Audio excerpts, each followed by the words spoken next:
ಸಾಗರ ತಾಲೂಕಿನಲ್ಲಿ ಕೆಂಪು ಕಲ್ಲಿನ ಗಣಿಗಾರಿಕೆ ವಿರುದ್ಧ ಕಾರ್ಯಾಚರಣೆ. ಶಿವಮೊಗ್ಗ ಜಿಲ್ಲೆ ಸಾಗರ ತಾಲೂಕಿನಲ್ಲಿ ಅಕ್ರಮ ಜಂಬಿಟಿಗೆ ತೆಗೆಯುತ್ತಿದ್ದ ಸ್ಥಳದ ಮೇಲೆ ಸಾಗರ ತಹಶೀಲ್ದಾರ್ ಡಾಕ್ಟರ್ ಪ್ರತಿಭಾರವರ ನೇತೃತ್ವದಲ್ಲಿ ದಾಳಿ ನಡೆಸಲಾಗಿದೆ. ಸಾಗರ ತಾಲೂಕಿನ ತಾಳಗುಪ್ಪ ಹೋಬಳಿಯ ಹಿರೇನಲ್ಲೂರು ಗ್ರಾಮದ ಸರ್ವೆ ನಂಬರ್ 211ರಲ್ಲಿ ಅಕ್ರಮವಾಗಿ ಜಂಬಿಟಿಗೆಯನ್ನು ತೆಗೆಯುತ್ತಿರುವ ಮಾಹಿತಿ ಬಂದ ಹಿನ್ನೆಲೆ ಸ್ಥಳಕ್ಕೆ ಭೇಟಿ ನೀಡಿದ ಅಧಿಕಾರಿಗಳು 2 ಲಾರಿಗಳನ್ನು ವಶಕ್ಕೆ ಪಡೆದು ಅಕ್ರಮವಾಗಿ ಜಂಬಿಟಿಗೆ ತೆಗೆಯುತ್ತಿದ್ದವರ ವಿರುದ್ಧ ಎಫ್ಐಆರ್ ದಾಖಲಿಸಿದ್ದಾರೆ. ಇನ್ನು ದಾಳಿ ವೇಳೆ PDO Raghavendra, beet police Manjunath ಸೇರಿದಂತೆ ಸ್ಥಳೀಯ ಅಧಿಕಾರಿಗಳು ಕಾರ್ಯಾಚರಣೆಯಲ್ಲಿ ಭಾಗಿಯಾಗಿದ್ದರು.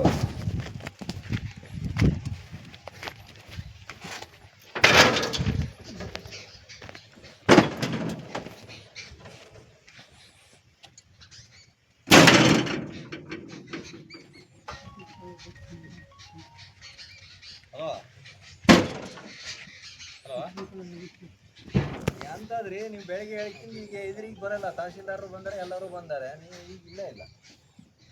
ಅಲ್ಲಿ ವಿಡಿಯೋ ಮಾಡೋರಿಗೆ ಬರ್ರಿ, ಮುಂದಕ್ಕೆ ಬರುತ್ತೆ ಸರ್. ಅಲ್ಲ ಯಾಕೆ ಗೊತ್ತಾ, ಅವಾಗ ಈ ಕಡೆ ಬರ್ರಿ, ಈ ಕಡೆ ಕೆಳ ಬರುತ್ತಾ. ಸಾಗರ ತಾಲೂಕು ವ್ಯಾಪ್ತಿಯ ಹಿರೇನಲ್ಲೂರು ಗ್ರಾಮ ಪಂಚಾಯಿತಿ ವ್ಯಾಪ್ತಿಯಲ್ಲಿ ಹಿರೇನಲ್ಲೂರು ಗ್ರಾಮದಲ್ಲಿ ದೊಡ್ಡಕೆರೆ ಏರಿ ಮೇಲೆ ಹೋಗ್ತಾ ಇದ್ದಂತಹ ಜಂಬಿಟ್ಟಿಗೆಯನ್ನ ಸಾಗಿಸ್ತಾ ಇದ್ದಂತಹ 2 ಲಾರಿಗಳನ್ನ ನಾವು ಜಪ್ತಿ ಮಾಡ್ತಾ ಇದ್ದೀವಿ.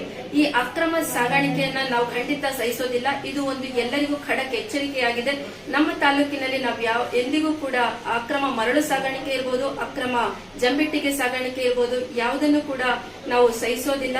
ಅದನ್ನ ತಡೆಯುವ ನಿಟ್ಟಿನಲ್ಲಿ ನಮ್ಮ ತಾಲೂಕು ಆಡಳಿತ ಸದಾ ಜಾಗೃತವಾಗಿರುತ್ತದೆ.